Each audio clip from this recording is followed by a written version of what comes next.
They started laughing before I even made it through the door. I heard it, that specific kind of laughter, the kind that's meant to be heard, as I was still signing in at the front desk of the venue. My aunt's voice cut through the string quartet like it always did, sharp and carrying, the way she talked when she wanted an audience. "Oh no," she said, loud enough for the whole foyer to catch it. She actually came by herself. I kept walking. The venue was beautiful. My parents had spared nothing for my sister's engagement party. Floor-to-ceiling windows, white hydrangeas on every surface, those little gold chairs that cost $300 each to rent. I'd helped address the invitations. I'd called the caterer when they mixed up the appetizer order. I'd driven my mother to 3 different florists before she found the exact shade of blush she wanted for the centerpieces. None of that was mentioned when the guest list was being finalized, and my +1 box was quietly, deliberately left blank on the seating chart. I found out 2 days before the party. My sister, everyone called her Bess, though her name was Elizabeth, had texted me a photo of the chart. She'd meant it to be funny. "Oops, ran out of room at the couples table. You don't mind, right? You're not seeing anyone anyway," she added, a little winking face at the end. I stared at the text for about 4 minutes. Then I typed back, "Of course not," and put my phone face down on the counter. I was seeing someone. I had been for almost 2 years.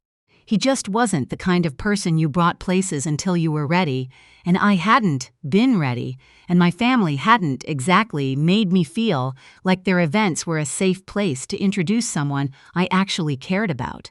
The last boyfriend I'd brought home, this was 6 years ago. My father had spent the entire dinner asking him about his real career plans until the guy excused himself to use the bathroom and never came back. I didn't blame him. I'd wanted to leave too. So I'd kept this one private.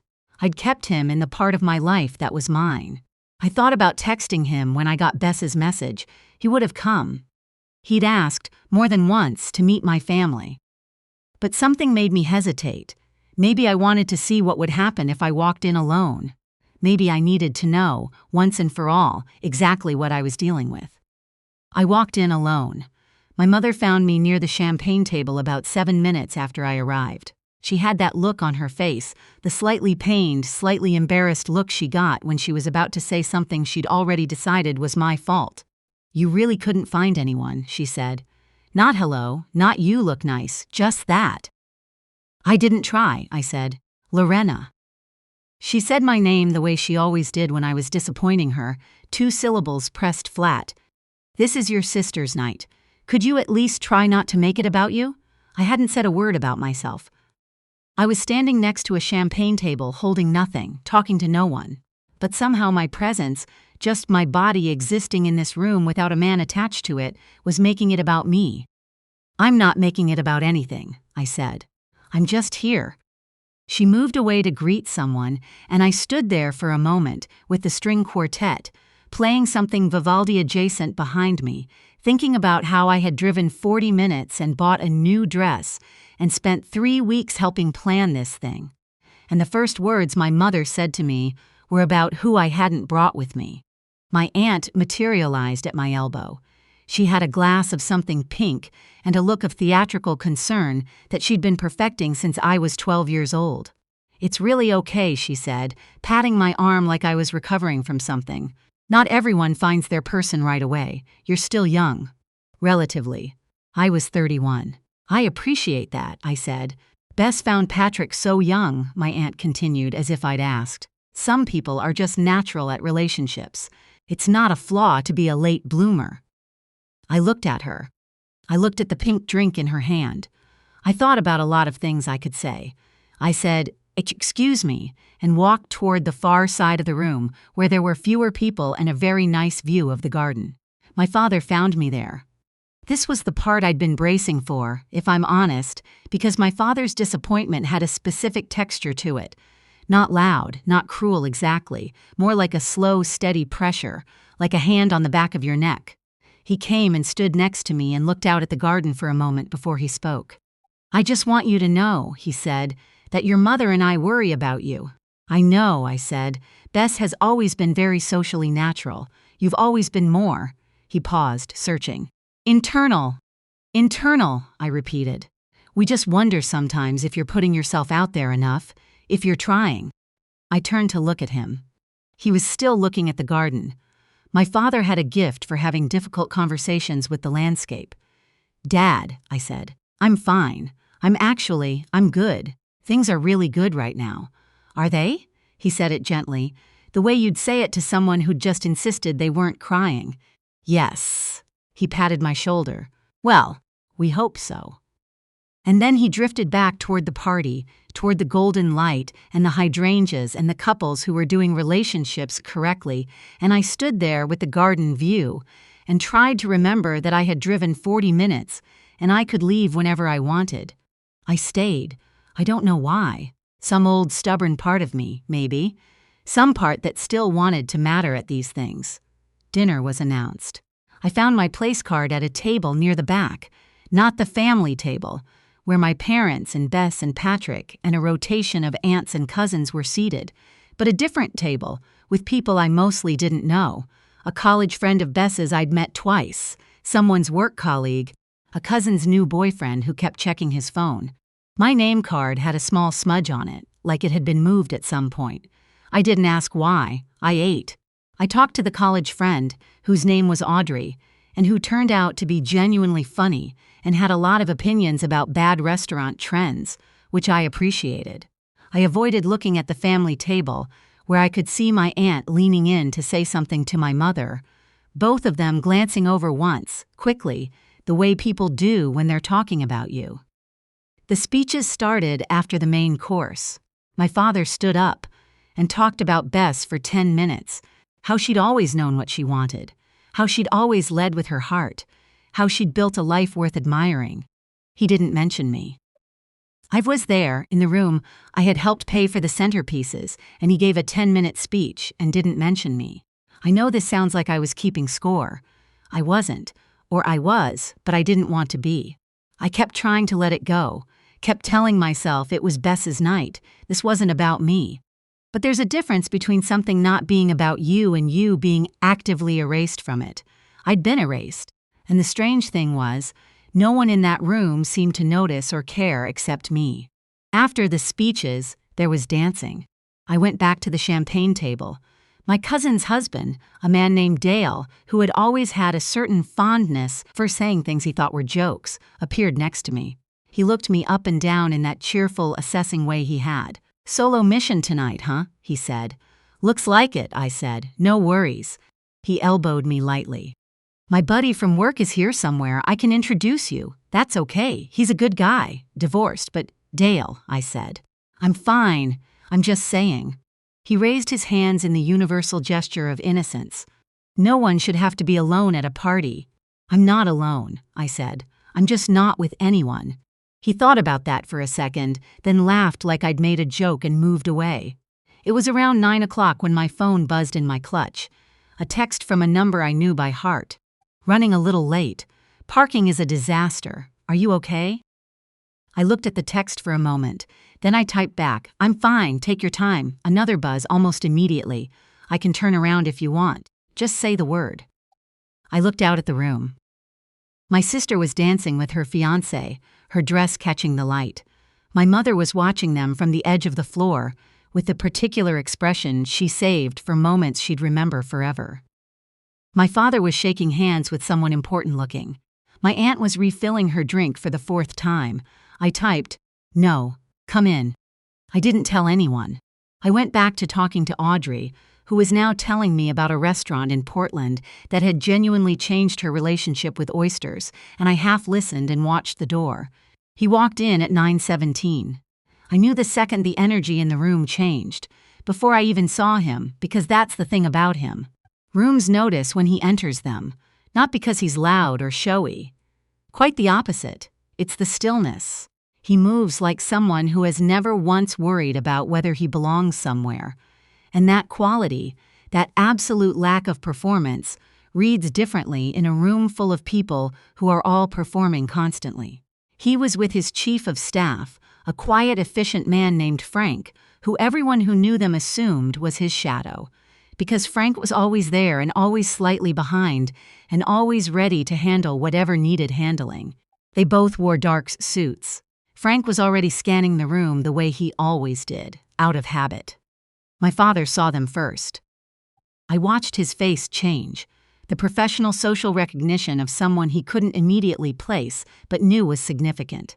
Then the slight frown of trying to place them. Then the look he got when he was recalibrating. My mother turned to look, and then she turned again, more slowly. My aunt's voice, which had been audible from across the room all evening, went quiet. He found me without needing to search for long. He walked over with that unhurried quality, and when he reached me, he didn't make a production of it, just touched my hand and said, "Sorry I'm late." The venue was harder to find than I expected. "It's okay," I said. He looked at me the way he always did when he was asking if I was actually okay without asking it out loud. I gave him the smallest nod. He understood. My father arrived at my elbow within about 90 seconds, which I thought showed impressive speed given he was across the room. He had his party host face on, warm, welcoming, the face he put on for clients and donors and anyone who mattered to his view of the world. "I don't think we've met," my father said, extending his hand. "I'm her father." "I know," he said, shaking it. "Lorena's told me about you." My father laughed the way he did when he wasn't sure what was happening, but needed to seem like he did. "Well, that's wonderful. And you are?" "I'm her husband," he said, simply, without emphasis, the way you'd say any true thing. The silence that followed lasted maybe 3 seconds. It felt longer. My father's hand was still extended, hovering slightly, like it hadn't gotten the message yet. My mother, who had drifted over in that way she had, made a sound I'd never heard from her before, a small, compressed exhale like a word she'd decided not to say. "Her," my father started. "We got married 8 months ago," I said. "Small ceremony. We wanted something private." 8 months, my mother said. She said it the way you repeat something when you're trying to figure out if you heard it right. 8 months ago. "Yes, and you didn't." She stopped, started again. "You didn't tell us." "No," I said. "We didn't." Bess had appeared at the edge of our little circle, her hand still in Patrick's. Her face was doing something complicated.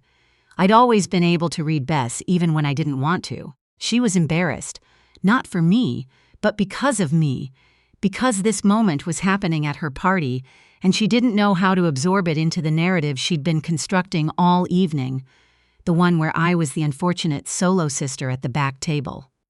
My aunt was standing just behind my mother now.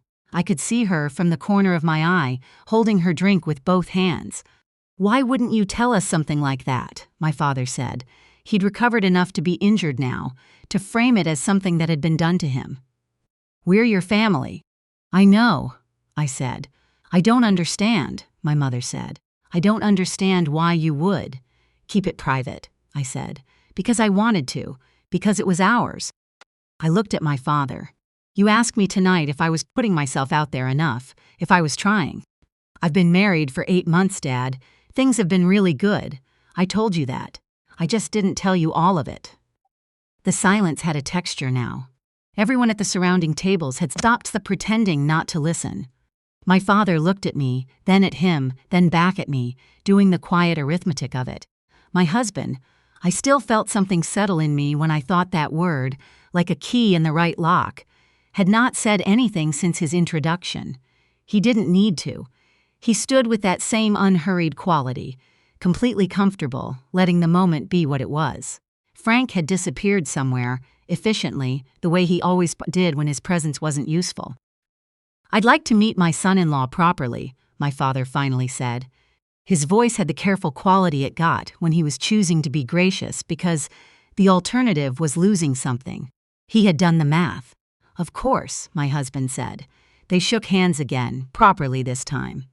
My mother made an effort. She always made the effort, eventually. I'll give her that, touching his arm and saying something about being so glad he could make it. My aunt drifted away without saying anything to me, which was, I realized, a first. Bess caught my eye once, briefly. Her expression had softened. She was going to ask me about it later. I knew her. We didn't stay long after that. An hour, maybe. Enough to have a conversation with my parents that was pleasant and slightly strained and landed nowhere definitive. enough for my husband to be charming to the people who needed to be charmed, which he did without effort, because that was just how he moved through rooms. Enough for my aunt to hover at the edge of conversations she was hoping to join and not be invited into. Before we left, my mother caught my arm near the coat room. "You could have told us," she said. "I know," I said. "We would have wanted to know. I know that too." She looked at me for a long moment, my mother, with her blush-toned hydrangeas and her gold-rented chairs in her party that had been built to perfection for a daughter who was doing life correctly. "Why didn't you trust us?"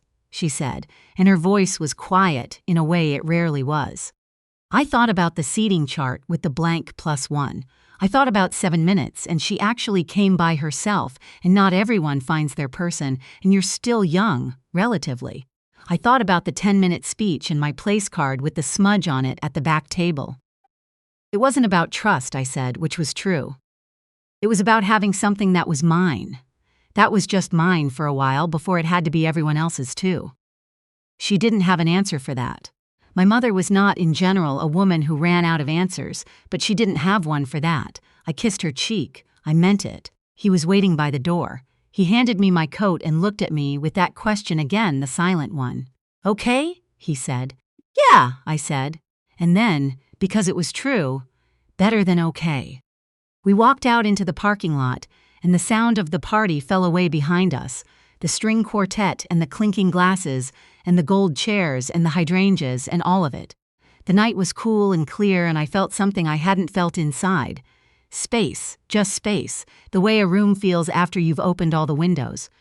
"You didn't have to come," I said. "I know," he said. "I wanted to." I thought about that during the drive home, about wanting versus having to, about all the ways I'd spent years showing up for that family out of obligation, out of the old habit of hoping. That this time it would feel like enough, that this time I'd leave feeling like I belonged there. And about how I had built, quietly and on my own schedule, a life where I actually did belong, not because someone had made room for me, but because I had made it myself. I hadn't shown up tonight to prove anything. I want to be clear about that. I hadn't engineered the timing of his arrival or planned the moment. I'd just stopped hiding the part of my life that was real, and the room had rearranged itself accordingly. That's the thing no one tells you about being the one who gets overlooked. Eventually, you stop needing to be seen by the people who never looked. Not because you stop caring. I don't think you ever fully stop caring, and I'd be lying if I said tonight didn't hurt in the old familiar places. But because you find, if you're lucky, that there are people in the world who see you all the way to the edges. And that changes the math on everything else. My phone buzzed on the drive home. A text from Bess. "Can we have coffee this week? I want to hear everything." I smiled at the screen. Not a vindicated smile, not a triumphant one. Just a real one, the kind you can't make yourself have. I texted back, "Yes, call me." I looked out the window at the highway lights, the dark sky opening up around them, and I thought, this is what it feels like when the thing you protected turns out to be worth protecting. I didn't need them to understand that. I just needed to know it myself. And I did.